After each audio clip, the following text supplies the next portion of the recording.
To 7. He looked to the heavens when he heard the engines hum. A sky full of planes and each one with a bomb. And they're gonna wanna drop them. Welcome to Islands at War with myself, Keith Bengelli, and of course with Nick Lahire. Hi, Keith. Hi, Nick. March 1944. Now we're steaming into what's going to be, of course, a very, very important year. And masses you've turned up for this episode. We're going to dive first into matters around currency and food procurement. Yeah, so most people just assume that the real problem started after D-Day. But as we know, there were problems with getting food from outside of the islands and other products right from the first few months after the occupation started, when stocks were used up of existing things that we had here. We had to obviously go and buy stuff from France, which we were able to do by various means, which involved transferring money to France via banks that were still open, British banks that were still open, and building up currency here in the islands. Now, we talked last month about the fact that Germans were going around taking currency from banks and seizing currency from the government, but we still had reserves. We had about £750,000. And we're talking about sterling. Yes, here. sterling. Yeah. Sterling and francs. So basically what this order did, which came down from on high, it prevented movement of any money out of the islands. This applied to all the occupied countries, but it made moving money very difficult without certain exemptions. What was the impetus for that? What was the sort of philosophy behind it? I think the Germans were just trying to get as much, but they were struggling for hard currency themselves that they could use in other jurisdictions that perhaps weren't in the war. Okay, so if they wanted to trade with Sweden, for example, or trade further afield with perhaps some neutral countries. So this caused real problems because we had money in the bank here. There's about £750,000. In that value of those days as well. Yeah, in value of those days. A lot of money. Which was sat in the banks here, which they could no longer transfer to France in order to be able to buy things. So that was causing real problems. So they're sort of isolating the money where it is, not actually draining it off and sending it off to Berlin or Switzerland or something. Yeah, that's not what's happening at this point. Right, very interesting. Well, some money has already gone anyway. Yeah, yeah. But effectively, it left the government here with a load of Reichsmarks that they couldn't do much with, and about £750,000 sat in the bank. Now, the impact of this, if you get moved to later on in the war, apart from you've got the impact of you can't buy stuff, so it starts to cause real hardship from this point. So 3 months earlier than most people assume, because most people assume our problems start June 1944. Yes, of course. But actually, things are starting to get even worse now. But it has a much bigger knock-on effect. So we've talked before about how the fact that Guernsey had a deficit of about £6 million by the end of the war. Jersey about 7 million. This actually added about £1 million to that debt at the end of the war, which is just a huge amount in today's terms. I think that would have added about 50 million. Yeah, but over a million. But the £750,000 currency here in sterling francs that the government hold can't do anything with it. Not at this point. No, but they still have the ownership of it within an English bank or high street bank on the island. So it's still within the government's... At the moment it is, yeah. Yes. Okay, so we're going to chart what's happening to this. You'll find out some more in the coming months as to how this plays out. But the Germans were using it for a number of reasons. To stop their own troops from spending money when they were able to leave the islands, and equally travel around within the occupied territories. They were trying to stop. So a question then is that this £750,000 in March 1944 is owned by the island or the bailiwick of Guernsey. That money the Germans can't legally access, can they? No, they can't. So it's literally in the bank, and March 1944 is safe for the moment. For the moment. Right. Okay. Fine. And then this will run then over the next few episodes. This will play out. Okay.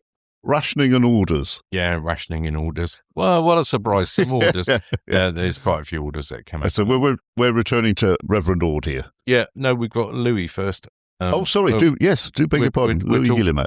Talking about Louis Guillemette. So the bailiff and other local officials start to get a bit annoyed with the Germans as well. Apart from the currency thing that's going on, the Germans want to introduce a new 2.5 pence postage stamp, and the German excuse is saving paper, which apparently doesn't cut the mustard with the local authorities.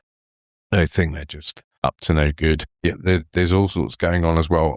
So in order to introduce a new postage stamp, presumably there some minor legislation needs to be paid. But what's the Germans' real reason then for this? Presumably just saving on the paper. I don't know. That's what they say, but there's nothing that actually tells us what the real objection is. Okay, so we might, because even if it increases revenue, that revenue is only going to the state, isn't it? Mm-hmm. And only going to add to that £750,000 that's sitting in the bank. So it's an undeclared German order, or the real motivation is not explained. I'm not sure what the real motivation is.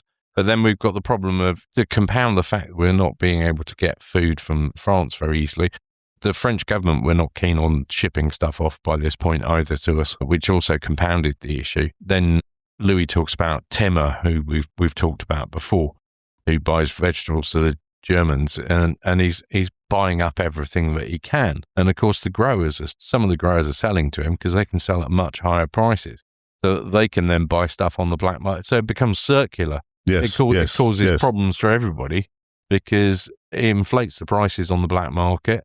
And it just goes round and round and round. And if you're not involved in any sort of black market dealing, you're in real trouble because you're on fixed wages. Yeah, so you're almost drawn in by gravity into this sort of black market black hole. You've got to engage with it if you can. Yeah, exactly. And things are going from bad for worse when it comes to the food supply. It all talks about the fact that he buried the third member of one family, the other two within the past 8 weeks. In each case, starvation was to blame. Yes, and in March 1944, the first of my two great-grandfathers that perished during the war died during March, and he died at my grandmother's states in 1945 to my grandfather, who's serving abroad in the UK, stationed in the UK. His father had died in March 44 of starvation. But there was a lot of controversy about the declaration of starvation.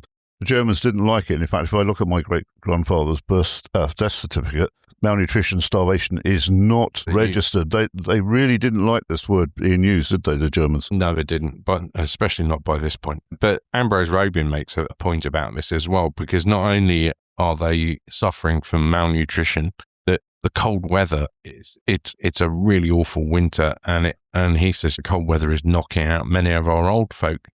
Just on the 4th of March, for example, he talks about 10 deaths registered at the Gref yesterday. That's just it. Yeah, I mean, the population... Bear in mind, there's 20,000 people left in the island. Yeah, I mean, the population is being battered by many, many different factors. And we know that across many of the theatres of war in Europe, the weather was atrocious. And in Guernsey here, we're used to mild weather, but it was very, very poor then. Yeah, and there were attempts at relief, because obviously we're not getting Red Cross parcels at this point coming by ship here mass to help the population out. But there's an article, I was well aware that this went on, but the internees in the German camps, the people that had been deported, were actually putting together Red Cross parcels from their Red Cross parcels and shipping them back to the Channel Islands. This only happened briefly before the Germans put the kibosh on it. So that there's I believe it's the last lot arrives in March. The Germans cite lots of reasons for this. Mostly it's the Allies' fault because they're bombing everything in sight and disrupting the railways and shipping, and it's all their fault, nothing to do with us, Governor. Yeah, I mean, somebody asked me the other day, how come, they'd been listening to the podcast, how come some people in Guernsey were receiving Red Cross assistance in the early stages of 1944 when Red Cross parcels didn't start arriving until the last couple of days of 1944. And it is because the detention camps in Germany that had Channel Islanders in, those Channel Islanders were able to send goods back to their families in the Channel Islands. Yeah, Ruth Ozanne writes about it in her diary on the 10th of March, where she says there's nothing special to write about today. Things come and go much the same, and happened that one cannot chronicle. And then she talks about being thrilled about Red Cross parcels from the internees at Bibarak and Laff and arriving, saying that her friend Florence got one from the top please and was most excited opening it. 2 quarter-pound tins of cocoa, a quarter-pound of chocolate, 3 packs of cigarettes, tin of egg flakes, tin of bully beef, tin of paste, 3 tins of cheese. I mean, this is a cornucopia, a treasure trove. This 2 quarter-pounds of margarine as well, all most wonderfully packed in a small box. On the other hand, things aren't quite so good for somebody else. Hamilton received a parcel this week sent by John before he left prison camp in October. It's been badly looted. All the tins are empty and all that remained was a cube of vitamin tablets, 1 piece of soap and about 10 ounces of loose tea at the bottom of the box. A pair of underpants badly slashed below the waist and vest. Most disappointing. And most odd to slash the clothing and not take it. Yeah, it is a bit odd. And things are going from bad to worse as well, because the Germans, not only are they stopping those sort of shipments coming through, but they're now quite openly taking furniture that's been put into store for the evacuees and for people that they've turfed out of houses. If you've been biffed out your house and you can't take all your furniture with you, if you were really lucky, it would get put into store. If you weren't lucky, Germans would just nick it straight away or burn it even more.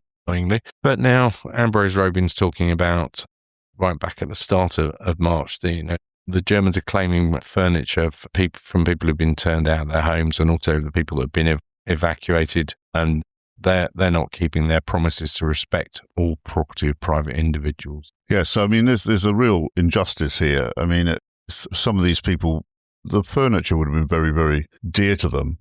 And to have to leave your home, then find storage, put it in storage, and then it's looted from storage. It's just exactly. Adds insult. And going back to the Red Cross parcels, also Robin talks about that. Here, obviously, he's in a position of authority because he works for the state's insurance authority, and so he's in the know on what's going on. He's talking to all the other people in government, and he's talking about the Red Cross. And he says the Germans will not allow any more to come through. Although more food arrived for the troops, stocks reported to be extremely low. Fetched Tar after the office, and with one job and another, it was late before he settled down to read. They're all having a pretty miserable time. But this is all part of the Germans are now using all the shipping that they can still get through to bring through stocks for their troops because they're absolutely terrified about an invasion. I know they're still thinking that the Channel Islands themselves may be attacked. They are indeed. Although by the end of the first week of March, 7th of March, SHAEF, Supreme High Command Allied Expeditionary Force, have decided that there is no way that they're going to attempt to take back the Channel Islands, despite political pressure to do so. Not happening. Okay, so this political pressure, then, where's this coming from? This is within the United Kingdom? United Kingdom political pressure. And these are coming from backbench MPs or something? Or it's not the government line? You've got the likes of Portsea and Lord Portsea, we've talked about quite a bit.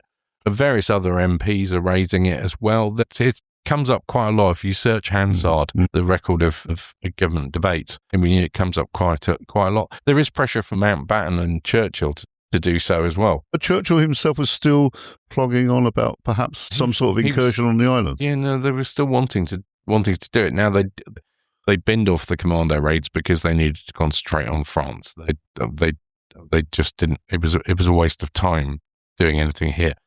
But SHAEF had looked at it and gone, they're no real threat to the Cherbourg Peninsula apart from the guns up in Alderney.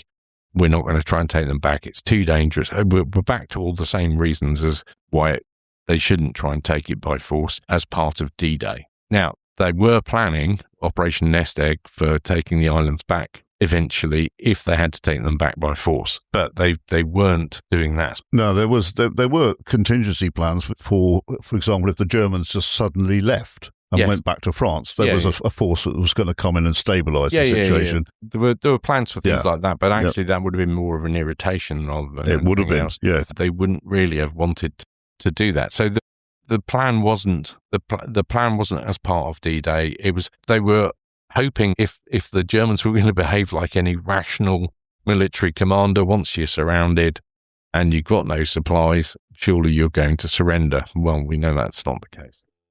I mean, and we'll get to we'll get to the people and the reasons why later. Yeah, exactly. So they were hoping best case it'll just, as soon as they've taken the Cherbourg Peninsula, maybe might have had to go all the way down to St Malo, which they got to in August 1944. That maybe then the Germans would go, what, best give up. But we all know that didn't happen. So there were plans for things like that, but they really didn't want to have to take them back by force. It would just was, and it would have been a distraction from the main landings on D-Day. You'd have had shipping, aircraft, and men on the ground tied up. Yeah, so we saw in the February episode lots of battery exercises, firing shells and such. And this would have all been to keep the troops in a state of readiness, I guess.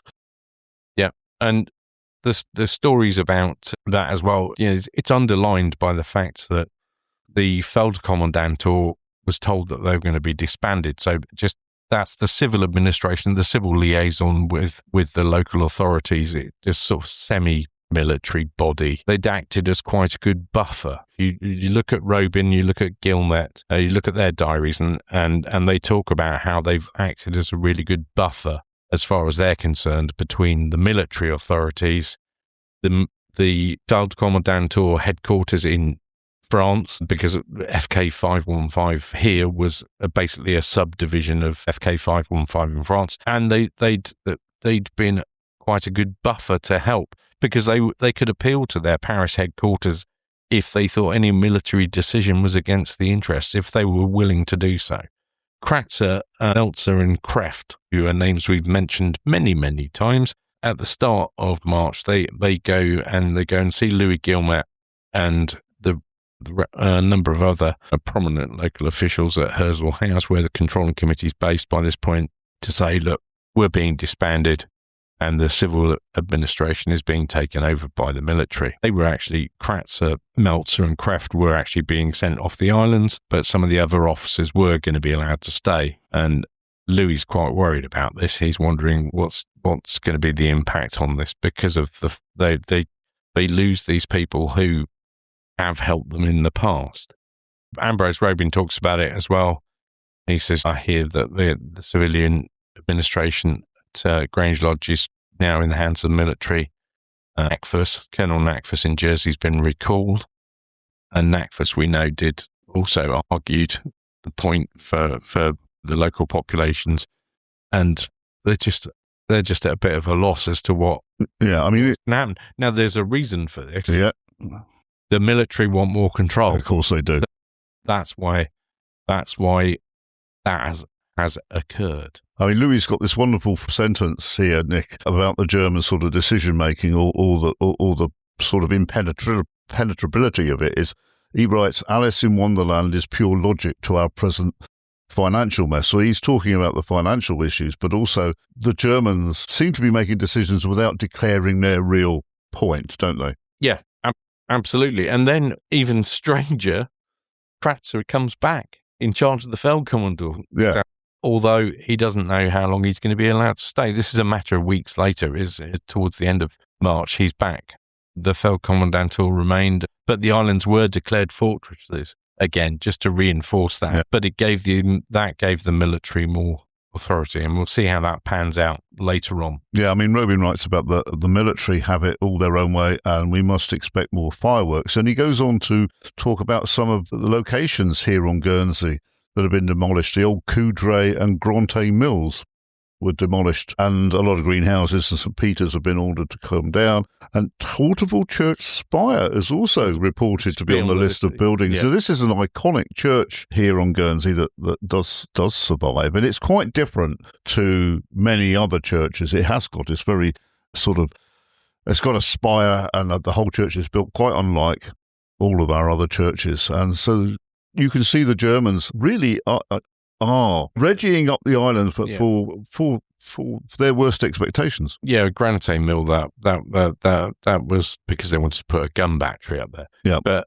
you can see why people would be worried about this, because the Germans had form. We talked a few episodes back about them blowing up the Doyle Monument, just because the civilian government said no, we haven't got the manpower to move it, and the Germans went, okay, we'll blow it up, and everybody in the civilian government thought, no, they won't really do that. Oh, hang on a minute. 2 days later, bang. So, And we talked in an earlier episode as well about, they were worried that Victoria Tower was going to be on the list for demolition, etc. Is this to take out? So I understand about gun batteries being repositioned and sight lines and firing lines, but do you think there's also an element of wanting to take landmarks out? Yeah, absolutely. That's why things get knocked down, like the monument up at Jerburg comes down. That's big. That's specifically, that is mentioned, that the reason that comes down is because not only for sight lines and things like that, but when there's a big inspection going on, an aircraft attacks St. Peterborough, and then of course that makes a flipping good landmark for where you want to go and hit their gun battery that's up on Jerburg Headland. Yeah, and as it happens, it did get attacked while there was a fairly high-ranking officer doing an inspection, and he went, "That's got to go." There's another thing that occurs to me. We know that in the United Kingdom there was wholesale removing of any sort of indication of where you were, like road names and signposts in rural areas and things. Now, here on the islands, most of our roads and streets have French names, and it pains me that very, very few people, it seems now, seem to know what they mean in French. However, were those taken down by the military authorities? No, we'd taken them down already. We had. We took them down before they came. Yes, of course we did. Yeah. And of course, the Germans themselves had their own road system, didn't they? Yeah, they did that. That's why because they would just have got lost. That's why they had the coloured road markings, which you can still see from place to place, which we talked about in earlier episodes. Yeah. Louis lost his motorcycle as part of a thing that happened the next day. He did? There are very few vehicles left in civilian hands. If you've still got one, of actually getting any fuel for it, or another challenge. Of the very few, I mean, we talked about the doctors losing some of their vehicles a couple of episodes ago. The Germans are purchasing, in inverted commas, more things. So Louis Guillemette loses his motorcycle, the one that with the magic memory that used to get him home after a party. We talked about that, and I think that was New Year's Eve. Yeah, his motorcycle found the way home. He says here, Louis adapted to losing their motorcycle by cycling to work, finding warmth and satisfaction in the change. So he must have enjoyed his cycling anyway. Well, I'm not sure if he enjoyed it that much, to be honest. I think where Louis lives, cycling to work might have been a bit of a chore because it would have been uphill, but at least it might have been satisfying on the way home. Maybe. Okay, you've got here a notice from the States of Jersey. Yeah, that was the notice from the States of Jersey. That was just to do with the purchase of motor vehicles. So I thought I'd stick that in. We can share that on our socials.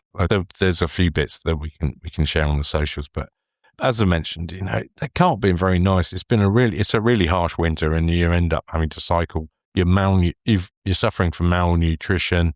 The fuel rationing's been stopped in late February. You've not had any fuel ration for a couple of weeks. Your shoes are lined with cardboard, wet cardboard. Yeah, or you're wearing clogs, effectively, because there's nothing else. Or describes the climate as being exposed highland with nothing to warm the house. Yeah. That's how bad it is. I mean, we think we're having it bad at the moment because it's rained every day since New Year.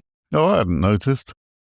It's rained every day. I mean, the weather's bad when you look at the weather at the airport and it says clouds at 0 feet. Yeah. Yesterday, we were both up near the airport yesterday, and you couldn't really see a lot. So we think we're having it bad because it's been raining a lot and there's a lot of flooding around the island. Basically, the island is saturated. The water table is just below the surface or above it in some cases. Golf courses shut, all that sort of stuff. But they've got similar, but with added cold. Yeah. Yes.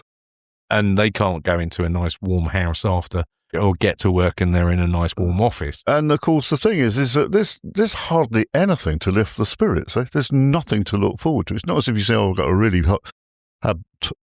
horrible day. I've got chicken pie tonight," or something. This is just misery upon misery. Yeah, exactly. They're living on predominantly vegetables. Yeah, I mean, not even the nice ones. No, I mean, in the course of doing this podcast, which I think we just passed the exact 2-year.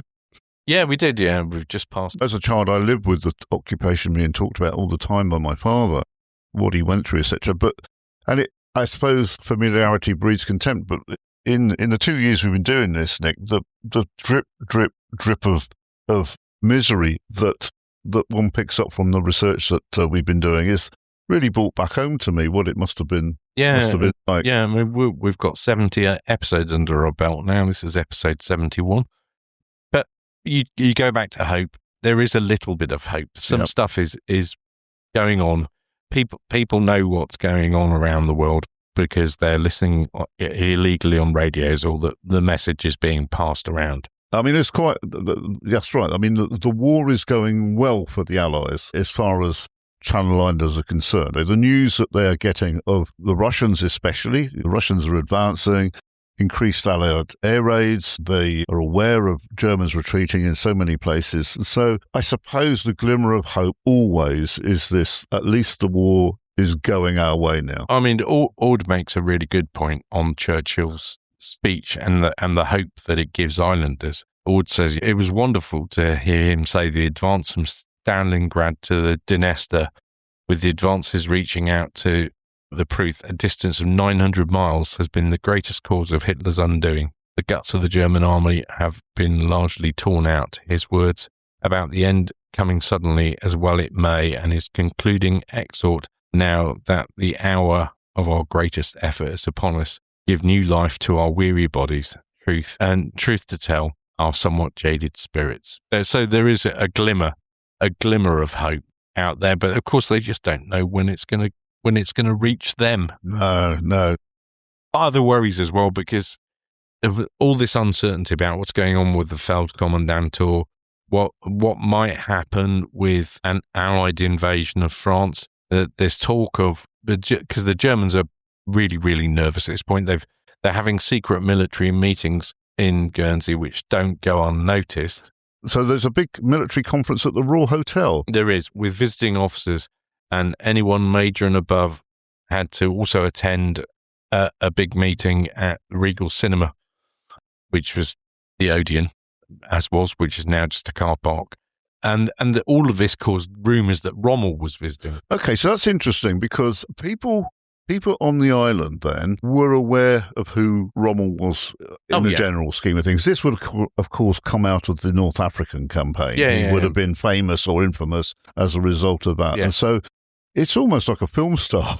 Yeah, and of course, German propaganda was all over the front page of the local papers, so they were bigging him up as well. So these rumours are going around, and Robin says that there's a rumour that Rommel either will visit or has visited the island. Now, that would have kind of made sense, because he was in charge of reinforcing the Atlantic and getting things up to scratch. But it wasn't true, and Robin says a naval officer shoots this down, doesn't he? Discounts Rommel's reported visit to the island. Would he waste his time on an insignificant place like this? So that goes out the window. But all of this stuff causes massive uncertainty, and the locals, there's lots of rumours going around that the population are just going to be evacuated to the continent and into Germany to take everybody, which would have been a massive undertaking. But and I don't know how that would have played out, how the Allies would have felt about that, in terms of if they tried to ship everybody out, it would have taken a number of days to do that.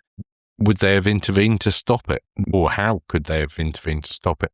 It's one of those things that it'd be a what if, you just don't know. But rightly, that caused people a lot of worry. Well, yes. This big conference at the Royal Hotel, then, it went ahead. Was it confined to officers major and above to the Channel Islands, or were people from France coming in? Oh no, there were people from France that came over, but anybody who was stationed here who was a major or above had to go to the follow-up thing the next day at the Regal. And is there any reports on what was discussed? No, I can't find anything on it. No. Okay, now tell us about Pearl Luff. Yes, if you're a regular listener, you'll remember Pearl Luff, who'd had her bicycle stolen by a German, pinched a German bicycle. That was in the November 43 episode. Yeah. She had a minor victory because she pinched the bicycle. If you want all the details, go back and listen to the November 43 episode. But she pinched the bicycle and managed, despite being pursued by a German, managed to get it to a bicycle workshop and get it repainted and then re-registered it. But so she emerges from the shadows once again then? Yeah, she does. She comes out of the shadows again. She's on her bicycle, her new bicycle. So she was riding past Beaucamp, which is where the school is now. But was a militia barracks, I think, at one time. Yeah, there's a plaque up there to the militia barracks as well on one of the old buildings up there. But it was being used as a camp by the Germans. Now, at the time, the Germans weren't using it as a camp. They'd vacated it. So it was left unsupervised. So uninvited, she went into one of the huts to go and have a look-see. So Ord reports. And he says luck was with her, for here was a box full of electric light bulbs. These she loaded up on the box of her cycle as likely to be useful, as these things were all either stolen or paid for by German printed marks not negotiable in Germany itself. Who can blame her? I mean, light bulbs would have been very low on the ground then. I mean, the fact you didn't have electricity to power them quite a lot of the time. But now, good on her. Yeah. Well, he says, who can blame her? It must have been fairly widely known for Ord to have known that Pearl Luff had done this. He's writing that at the time. Oh, he's writing that in March 44. Yeah. It's not something that he discovered later on. It's written good old Pearl at the time. Now, so good luck to Pearl. Yeah, just to touch on the fact that Beaucamp was quite a large military site, wasn't it? Yeah. And the Germans had vacated it completely. I didn't know that. I didn't know that. Yeah. Is that because they thought it might have been a sort of a troop concentration and vulnerable? No idea. It's not something I've looked at. No, I really didn't realise that. Again, Nick, sorry to throw something at you, but did it remain empty for the rest of the war? Again, it's not. Yeah. It's not something I looked at. I must look at. I didn't know that. Okay, what's this here? Ambrose Robin. Yeah, he's got the story of Evelina Garland. Now, this will go back to my constant pet peeve where people say, well, nobody did anything in the way of resistance. The fact that, that whilst we weren't going around blowing stuff up, we were irritating the hell out of the Germans and clogging up the legal system, etc. Evelina Garland wrote a song. She later, after the war, said, well, I composed a stupid song, which at the time she said was, well, maybe they considered it to be very serious. So to the tune of Bless 'Em All, which was made popular by George Formby, she'd written a song which was less than complimentary to our visitors. If you go and look at the Frank Fowler archive online and look up Evelina Garland, there's a great little anecdote on there where Evelina's grandson shared a story that his uncle had told him that people used to whistle Grand's song in the street and nod and smile knowingly when someone came the other way and would whistle it back. But she got an absolute terrible sentence and she had a terrible time. She got done for failing to turn in anti-German flyers, 8 months, for the production and distribution of a flyer, 1 year and 9 months. This flyer, was this something the RAF dropped, or was this been one of the local? It would have been one of the ones that have been dropped. The reproduction and distribution of a flyer, 1 year, 9 months. I'm not quite sure what that was. So she got a total of 2 years, 3 months in prison, and she was deported from Guernsey in April 44.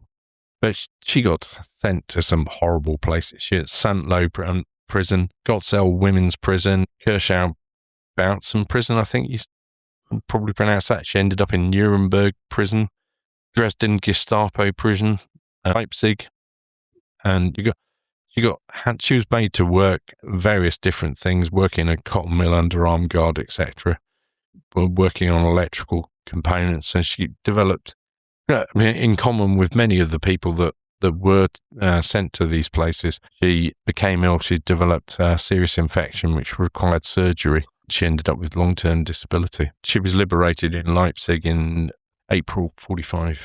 Quite a story, and as Robin writes, is sentenced to 2 years and 3 months for composing a song considering to be depreciatory of the Reich.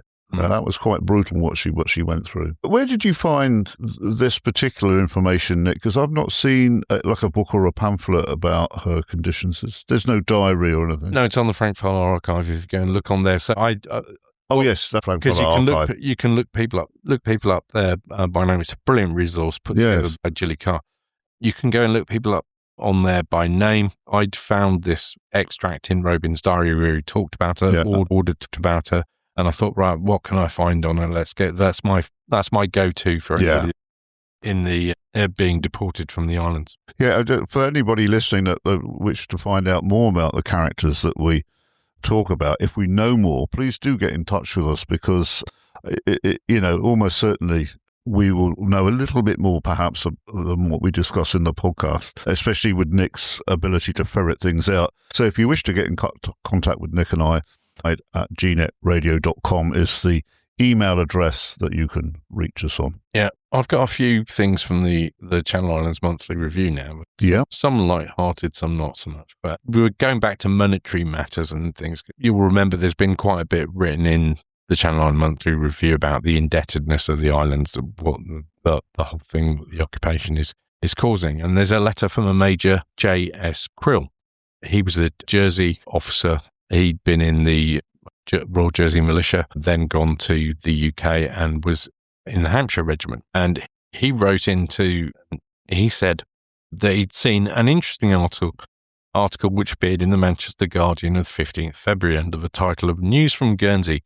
The writer referred to terms of alarm to a debt of £4 million incurred by the island's government with the breaches of the branches of the English banks now operating as local entities in both Guernsey and Jersey. They're remarkably on the money for the amount of money that we're in debt by this point. It's incredible. And he makes the point that under statutory law, and it seems at least English common law, all persons and businesses now in the Channel Islands are enemy persons and enemy businesses. Also, it is thought that the German banks have acquired control of and administer all banks and banking systems within occupied territories.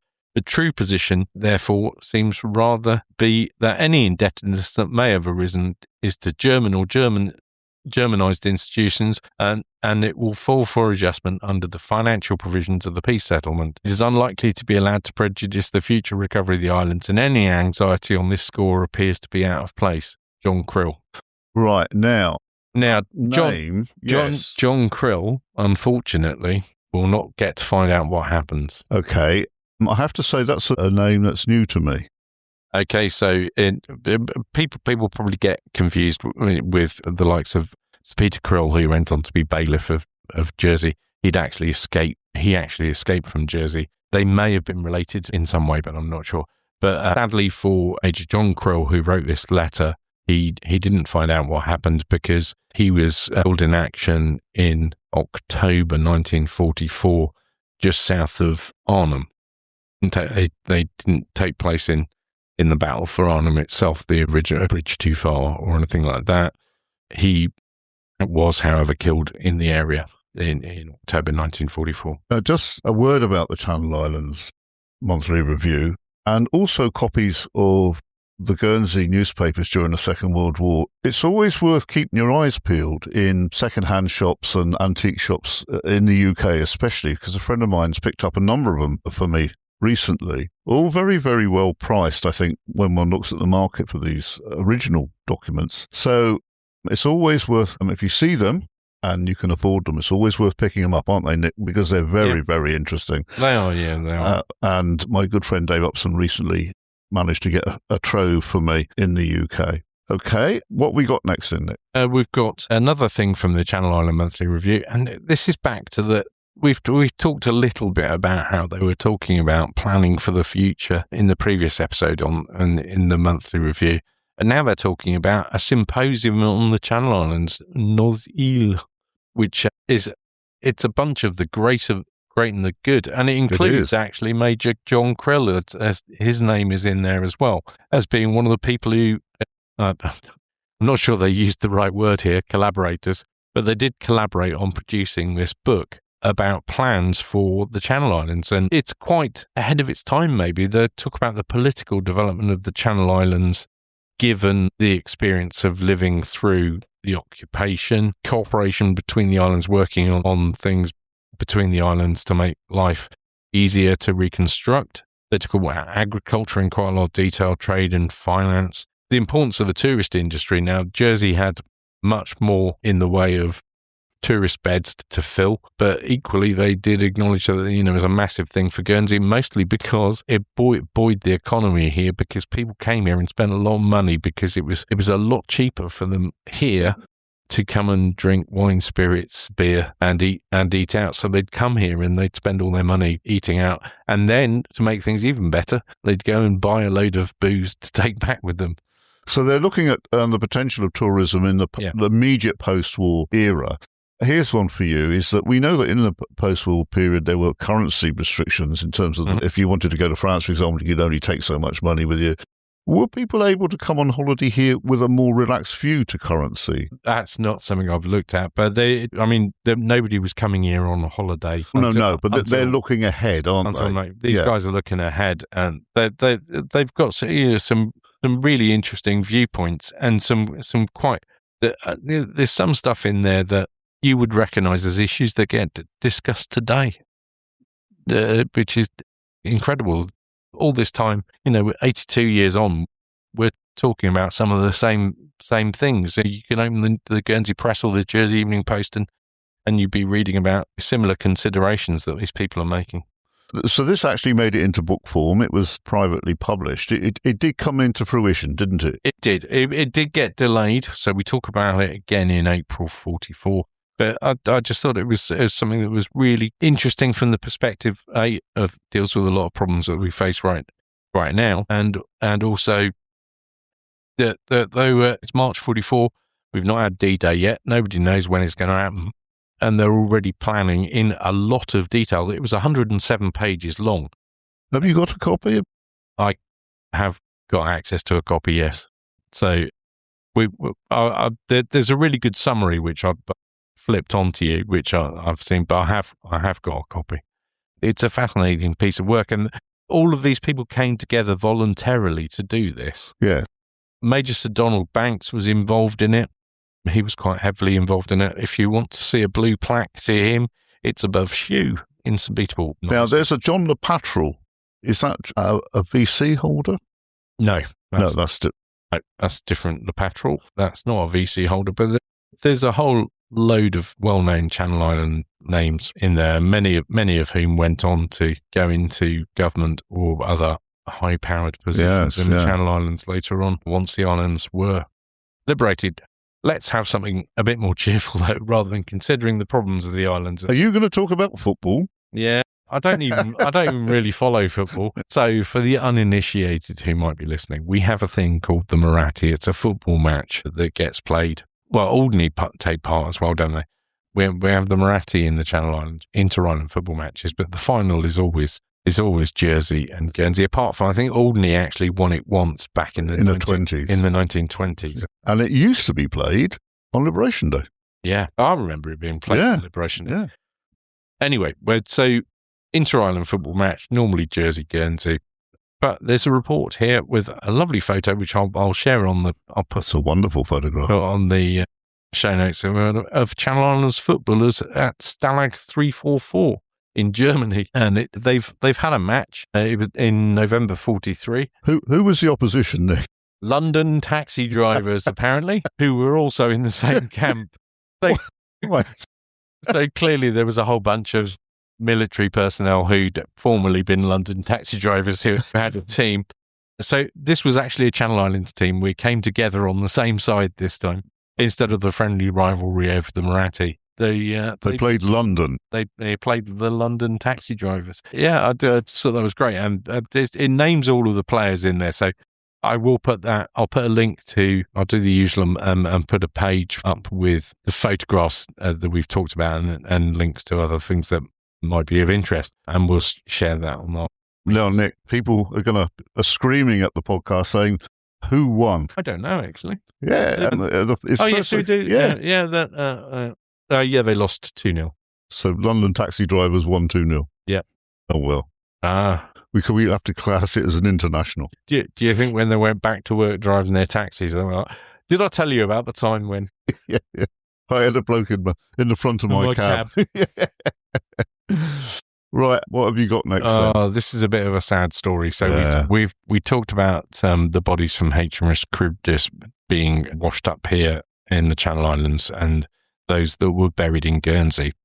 And there's a very brief article here entitled "Washed On to His Native Shore." Of the many letters Mrs. Lucy, president of the Sea Society in Kent, is receiving almost daily from relatives of the sailors of HMS Charybdis who were buried in Guernsey, and in answering, describing the part of the Fulham cemetery where they lie, she has discovered that one named Clifford Roberts was an islander, having been born in St. Martin's, Guernsey, although his people are in England. I love that terminology that gets used at this time of the war, when you went, his people. That gets used quite a bit. But yeah, sadly, he was one of the sailors that was washed up here. Yes, sad and poignant for that reason. But at least he's buried at the Fulham, presumably? Yep. Yeah. Okay. And we've got another. We're harking back to the food situation again, but it's brilliant how the news gets around, because Ambrose Sherwell, you remember if you've been listening to earlier episodes, the former Attorney General and President of the Controlling Committee in Guernsey, he's incarcerated in Germany, having been deported. And there's a note in the Channel Island Monthly Review where Mr. J.H. Farmer has reported that Sherwell's written to him saying the food situation is going to be difficult for the next few months for the island. The weekly fat ration, butter and cooking fat combined is only 3 ounces per head. This will improve in the spring when milk yield increases. I'm in the camp hospital at the moment after my go of flu being toned up. We've had an epidemic of it in the camp. I had to open a special ward to deal with the cases. Circus is visiting the camp tomorrow afternoon. I presume it means some sort of military visitors. All of our people working outside have been recalled to camp, and my outside camp pass has been withdrawn, so it doesn't look as though I'll see much of the outer world for a bit. We remain very cheerful and optimistic and confidently expect war in Europe to end this year. So these passes are being revoked for exactly that reason, because the Germans are nervous of what's going on. Now, you've turned up in the London Evening News for March 1944, this remarkable story of this lady that had the opportunity to evacuate but stayed on purposefully for a reason. This is really quite a story, Nick. This is Miss Doris Carey. Yeah, she deliberately stayed in Guernsey to look after the wives and families of serving men. She was calmly making her plans right up to the point of German occupation, it is told today, says the article. The Soldier Sailors and Airmen's Families Association was who she was representing. She was offered the chance to evacuate, but she said, no, I'm staying. Miss Dorry, who lived in Mount Round, she was 39 years old, said she was staying on to look out. Most of her helpers had gone in June 1940, but she stayed in post. And remarkably, this is the first communication that she's managed to get out to that association. Oh, I wonder if my grandmother came into contact with her, because Grandad was in the Navy. But this gave great comfort to a lot of people, because it means that they do understand that the families are being looked after as well as is possible. We've got another Carey now, and I'm shocked. I am shocked, I tell you. Another Carey? Yeah, she got drunk. Our friend Violet. We regularly refer to Violet Carey's diary because she, aside from the diaries themselves being very interesting, you know, she's a lady of a certain status. She had char lady, she had a cook, etc. And she was from a well-connected family. So she was sister-in-law, not sister-in-law, but she was a relative of Victor Carey, the bailiff. Through marriage. Through marriage. Yep. She was a de Somre herself, her maiden name. She's by this point, she's 63 years old because her birthday's August. And I was surprised when I read this, because she's always, you know, a lady of her status, and you know, she's constantly visiting people that are well connected, and she's thought to be sort of basically island aristocracy, and she goes out and gets plastered. It's brilliant. So this was on Saturday, March the 4th, 1944. She's talks about. I started reading this page of it, and I was like, oh. She's talking about the weather again, and Molly, her dog, going out to fetch the bread. And then she goes to at 5 o'clock, I went to Bertie and Peggy's silver wedding party. And she talks about her outfit a bit and things. And I thought this was an interesting terminology. She goes on about her brown dress, her red cardigan, bearing in mind at this point, these must have been things that were kept for best, because the most up clothing was worn out. polished brown shoes in an achievement in itself. Yeah. But I like this next, and I felt very saucy indeed. and she says, everyone looks so well dressed. It was fun. And I got so drunk. I drank everything I was offered. I don't know how many glasses of cocktail, a lovely glass of champagne and chocolate liqueur, bearing in mind that you weren't really supposed to be able to get your hands on liqueurs. And getting your hands on champagne must have been pretty tricky anyway. These must have been buried somewhere or obtained on the black market somehow. So she says they were all very mellow and cheerful. So, yeah. Violet's published. Violet's diaries are published. They're very entertaining, can't they? Edited by you can Alice even get it on Evans. Kindle. Yeah, and in fact, I have been looking at the originals over the last couple of weeks in Guernsey Archive, and there's another book there for somebody else on another day. Violet is well connected, but she's got, I suppose, what you'd call an impish sense of humour. Yeah, she has got quite a good sense of humour. She's quite funny. Yeah. She's quite funny. Not afraid to laugh at herself. She will take the mickey out of herself. She'll take the mickey out of James, her husband. Yeah. She'll take the mickey out of anybody. And she had serving 2 children that were serving, I think. Yes, she did, yes. Yeah. Yep. One of them was a nurse. And the other one was out in, I think her daughter was in Africa. Yeah, she ended up in the Middle East on a hospital ship, I think it was. I think she was in there was some sort of talk about her going to Senegal, to Dakar, and then in the Middle East. And her son, known as Boy, he was serving as well in services. Okay. Our friend Lesotho. Yeah, so I was going to ask about him. Back. He's been very quiet. He has. The Germans have been sniffing around again, and it's been causing him problems. He makes a very good point here. This is the end of March 1944, where he says it was unpleasantly like the bad old days last night when many German planes passed over en route for southwest England and South Wales, possibly arranged to coincide with this flight. Fake propaganda leaflets were strewn all over the roads during the night.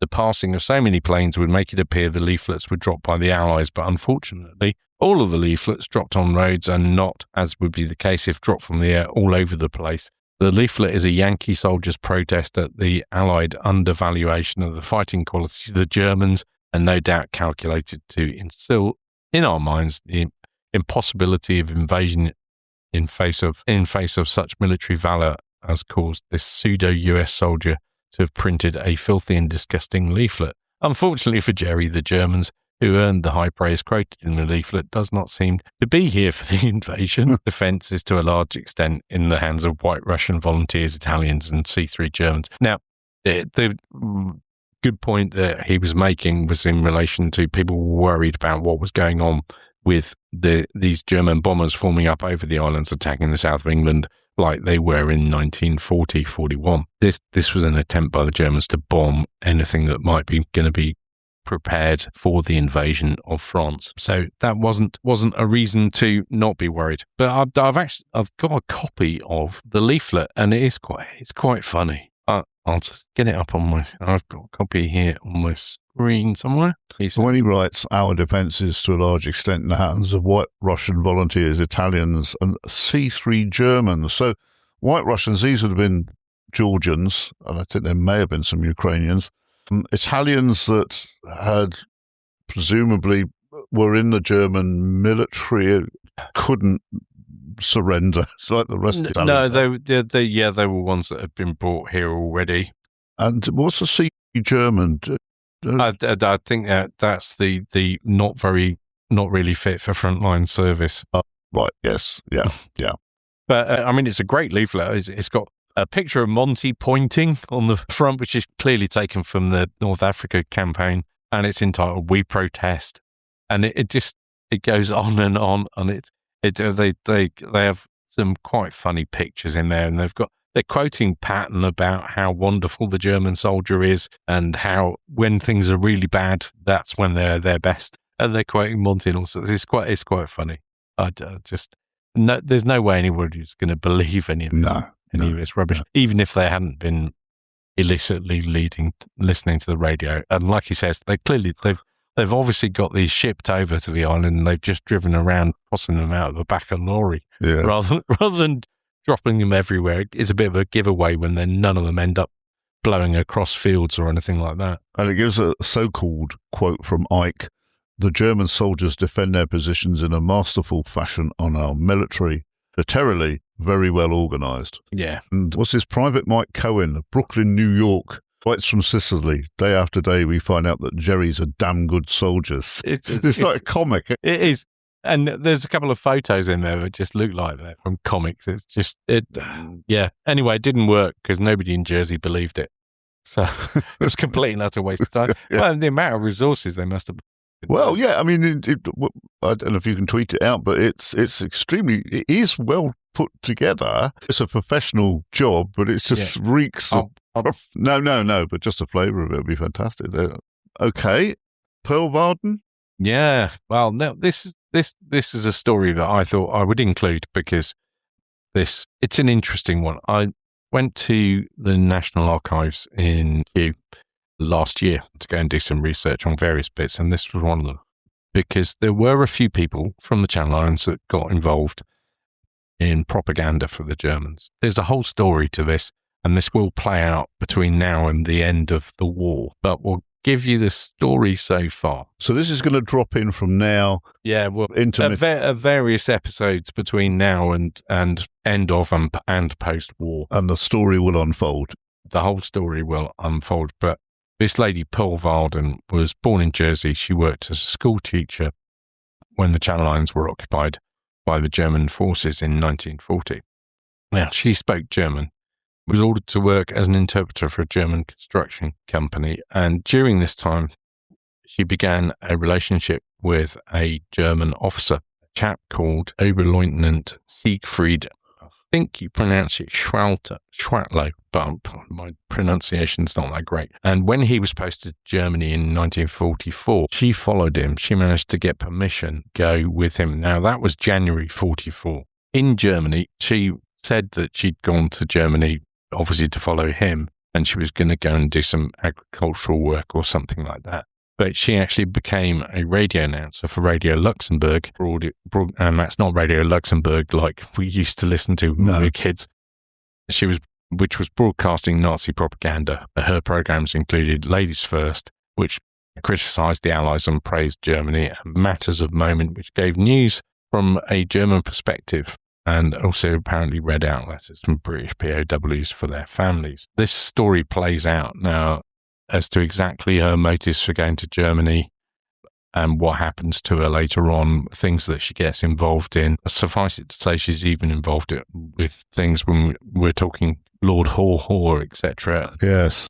So it's an interesting story, and how she ended up doing this. There's aspects of it as to whether she was forced to do some of this, whether she voluntarily did some of this, or whether she was just naive. Yeah. Okay. And when it says here that she read letters from British POWs for their families, do we think that they've intercepted and they're real letters or manufactured letters? I don't know. Okay. I would imagine they're probably manufactured ones. One of the reasons that made me think about it was obviously I'd done this research and it was just that on her ID card on the 17th of March 44, reported by the German authorities to have left the island, no advice regarding situation. So this would have been her German ID registration lodged in Jersey. So there is we've seen these, they have penciled notes on or something. Yeah, right, okay. And so she's So, well, and as I say, the story plays out and it twists and turns. Can I just ask, without any spoilers, how you knew about her to look up the files, and had they been redacted at any time, or had they been released after a time of embargo? These were released quite some time ago. I think her file was probably, I think it was just the turn of the century. I think it was 2000.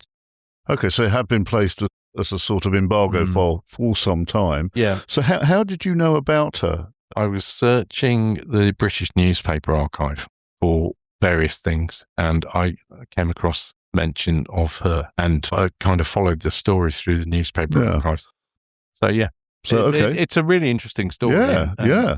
We'll see how it develops, but as I say, it takes twists and turns, and you can draw your own conclusions on her motivations and what happens Okay, so stick with us for that. Soldiers captured in Channel Islands credited with pay and allowances. Yeah, this was from the Birmingham Mail, 7th of March 1944. A friend, Lord Portsea, the Jerseyman who's a member of the House of Lords, asked the government whether officers and men from Jersey and Guernsey who fought at Dunkirk and were given leave to go home and were not evacuated from the islands when the Germans occupied them would be treated regarding rank and pay and increased pay as if they had not been left behind, because he wanted to make sure that they were getting fair compensation, because he was worried because he'd had messages from a relative, one of the few that he has left in the world. Portsea's by this stage, I think he's 83 by this stage, certainly in his 80s. Although it doesn't stop him from standing up in the House of Lords and saying, "Give me some ships, I'll personally go and retake Jersey." But that's another story. It causes quite a fuss, actually. So although generally the government think he's a bit of a pain in the arse, but he's basically doing it for the right reasons. He's wanting to make sure, wanting to make sure that the Channel Islands don't drop off of the radar. So what he's talking about specifically here is Channel Islanders that would have been evacuated from Dunkirk, been granted leave to come home to Guernsey and Jersey, but then were trapped. And then, ironically, having sort of fought not to become a prisoner of war, ended up getting shipped off. In a sort of rather benign manner as well. He says that relatives are saying they're trying to live on garden produce and even down to, he says, "I envy my dead son. At least he was killed in action." Anyway, Lord Croft for the government said the officers and men captured in the Channel Islands while on leave after Dunkirk were treated as serving soldiers who were now prisoners of war. Therefore, their pay and allowances were being credited to them monthly during captivity. Didn't really answer the question, though, about the rank. No. Pay uplift, but I assume the pay uplift, definitely, but what happened about rank? We move to Kent now. Yes. And again, this features Major John Krill of Jersey, now stationed in Kent. He basically went and gave a very informative talk about Royal Jersey Militia since 1939, albeit that would have been quite a short history, given that they left Jersey on the 20th of June, 1940. But he also talked about conditions of service from 1929 onwards, etc., and what had happened to them since they'd arrived in the UK. They ended up on the Isle of Wight for 18 months, and they became 11th Battalion of the Hampshire Regiment, which, as we've spoken about before, there was this massive effort not to have everybody join up in the same regiment, particularly from Guernsey anyway, because of what had happened to the Royal Guernsey Light Infantry during the First World War, where a large part of a generation was lost or badly wounded. And so there was this effort to try and stop everybody joining up in the same regiments, etc.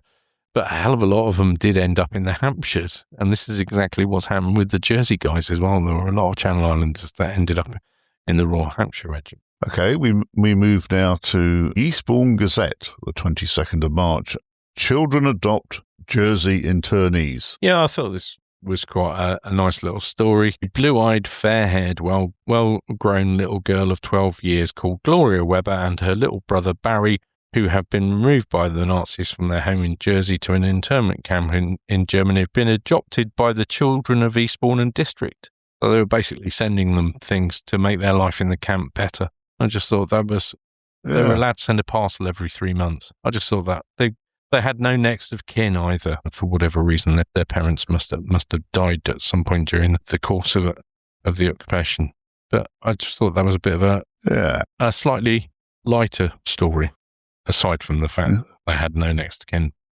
Okay, we come towards the end of this March 1944 podcast, and we tend to follow up with military matters, specifically aircraft losses over the islands, and lots and lots of activity continuing in March 44, which does result in planes lost and crew lost. What have you got this episode, Nick? Oh, we've got a few. They're all German aircraft, actually. They get shot down this time. It shows how things are changing. Ambrose Robin talks about one. There's one that crashes near Fairfield at Catel, which is in Guernsey, and that was a Fokker FW-190 from JG2, which crashed at La Ponche. I had to look that up before I found reference to it in Robin's diary. I had to look up exactly where that was. It's a lane up by Fairfield. It wasn't a road that I was particularly familiar with, but yeah, that one crashed there. There's not a lot of detail on that one. And then there was a Heinkel 177. Now, you don't hear about these very much. They were a long-range bomber which had been developed. They weren't produced in huge numbers, but a Canadian. So if you're listening, see, I haven't forgotten about the Canadians. There's a Beaufighter pilot in the Royal Canadian Air Force. He was a night fighter pilot, a squadron leader, DJ Williams of Vancouver, and he shot down this Heinkel 177 southwest of Guernsey. But unfortunately, there's not an awful lot more detail. And then there's another FW190 which comes down. Robin's talking about no change in the weather, and then he says, but I did see an American aircraft was flying high overhead.